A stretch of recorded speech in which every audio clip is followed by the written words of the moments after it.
Hello student, इस video में हम back cross, test graph, genotype, reciprocal cross, phenotype, homozygous state और heterozygous state के बारे में स्टडी करेंगे। तो स्टूडेंट, आप सभी का फिर एक बार नारायण बायोलॉजी क्लासेस में स्वागत है। और इस वीडियो में हम जो हैं कि बैक क्रॉस और टेस्ट क्रॉस को पढ़ेंगे। तो बैक और टेस्ट क्रॉस पढ़ने से पहले एक हम क्रॉस बनाते हैं। तो क्रॉस ये है कि मान लीजिए कोई टाल प्लांट है तो उसका जीनोटाइप टीटी, और उसका अपोजिट ड्वार्फ प्लांट है तो उसका जीनोटाइप स्मॉल टी और स्मॉल टी। इनमें जब क्रॉस कराएंगे तो F1 जनरेशन में कैपिटल टी और स्मॉल टी आएगा। ये क्या रहा? F1 generation. और ये क्या रहा? Parental generation. तो अब यहीं से हम बैक क्रॉस जान जाएंगे और टेस्ट क्रॉस जाएंगे। बैक क्रॉस का मतलब ये होता है कि F1 जनरेशन के प्लांट को किसी से भी क्रॉस करा दिया जाए, चाहे इससे क्रॉस करा दिया जाए चाहे इससे क्रॉस करा दिया जाए, तो उस क्रॉस को बोलते हैं बैक क्रॉस।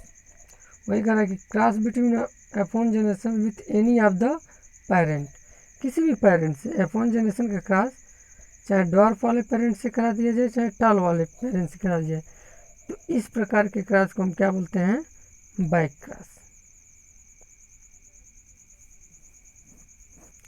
लेकिन अगर हम जो है कि F1 जनरेशन का जो प्लांट आ रहा है उसका क्रॉस सिर्फ और सिर्फ रिसेसिव वाले से कराएं, तो इस प्रकार के क्रॉस को हम बोलते हैं टेस्ट क्रॉस कहते हैं।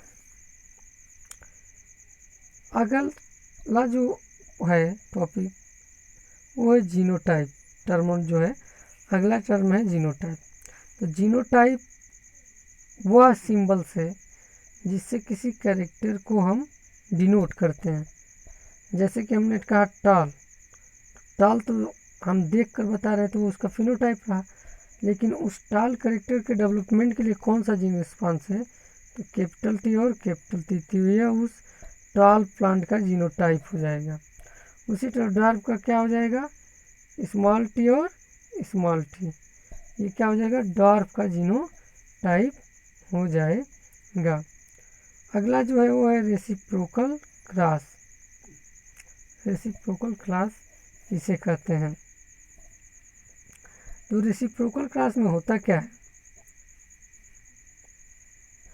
कि मान लीजिए इसको भी एक हम क्रॉस बना रहे हैं, उसके थ्रू हम समझाने का प्रयास कर रहे हैं कि हमने ले लिया कैपिटल टी और कैपिटल टी मेल प्लांट को, और स्मॉल टी और स्मॉल टी हमने ले लिया फीमेल प्लांट को, और इनको जब क्रॉस कराया तो कैपिटल टी और स्मॉल टी बना। तो ये इसको बोलते हैं फॉरवर्ड क्रॉस। इसे क्या बोलते हैं? फॉरवर्ड क्रॉस इसे कहते हैं। लेकिन बैक क्रॉस का मतलब कैपिटल टी को अगर हम फीमेल मान लें, सेक्स को से अपोजिट कर दें, और स्मॉल टी को अगर हम मेल मान लें और तब क्रॉस कराएं, तो इस क्रॉस को बोलते हैं हम क्या? Reciprocal cross. तो सेक्सेस को रिवर्स करके अगर हम क्रॉस कराते हैं तो उस प्रकार के क्रॉस को हम क्या बोलते हैं? तो बोलते हैं रेसिप्रोकल क्रॉस। अब रही बात फिनोटाइप्स की। फिनोटाइप किसे कहते हैं?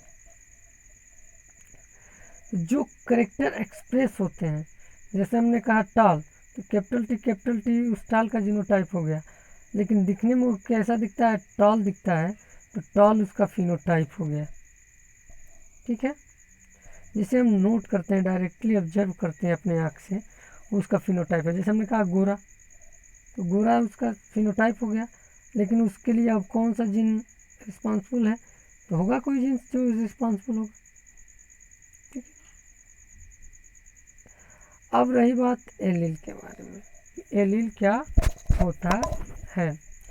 तो एलील का मतलब यह है कि कोई भी जेनेटिक कैरेक्टर है जैसे हमने कर दिया टाल एक जेनेटिक कैरेक्टर है, तो टाल में के लिए कौन रिस्पॉन्सिबल है, एक जीन रिस्पॉन्सिबल है जो है कैपिटल टी और कैपिटल टी। तो कैपिटल टी और कैपिटल टी वो जीनोटाइप है, और उसमें एक को अगर हम इसका है तो एक जो कैपिटल टी वो एक एलील से और दूसरा जो कैपिटल टी है दूसरा एलील से। तो हम ये कह सकते हैं कि एलील एक टाइप का जीन है जिसके लिए कैरेक्टर, जिसकी वजह से कैरेक्टर डेवलपमेंट होता है। अब अगला जो टर्मोलॉजी वो है होमोजाइगस ट्रेट। होमोजाइगस ट्रेट क्या होता है, तो वह ट्रेट जिसमें जो सिमिलर एलील की वजह से डेवलप हो उसे होमोजाइगस ट्रेट कहते हैं। जैसे कैपिटल टी और कैपिटल टी, दोनों कैपिटल टी सेम है तो ये हो जाएगा होमोजाइगस। ठीक है, अगर हम कहें स्मॉल टी और स्मॉल टी तो ये क्या हो गए होमोजाइगस। लेकिन वही एक टर्मोलॉजी है हेट्रोजाइगस। हेट्रोजाइगस का मतलब ये है कि अगर किसी कैरेक्टर को डेवलप करने के लिए डिसिमिलर एलील्स मिलकर उस कैरेक्टर को डेवलप कर रहे हैं तो उसे हम बोलते हैं हेट्रोजाइगस। उसे हम क्या बोलते हैं, हेट्रोजाइगस। जैसे हमने कह दिया कैपिटल टी और स्मॉल टी, तो एक डोमिनेंट है और एक रिसेसिव है, तो उसके वजह से ट्रेट डेवलप हो रहा है टाल, तो ये ट्रेट क्या हो जाएगा, हेट्रोजाइगस ट्रेट हो जाएगा। क्यों, क्योंकि ये दो अलग अलग एलील की वजह से डेवलप हो रहा है। तो ये रहा कुछ इम्पॉर्टेंट टर्मिनोलॉजी जो हमने देखा। अगर आपको वीडियो पसंद आए तो लाइक करें, चैनल को सब्सक्राइब करें और वीडियो को ज़्यादा से ज़्यादा स्टडी ग्रुप में शेयर करें। Thank you very much for watching.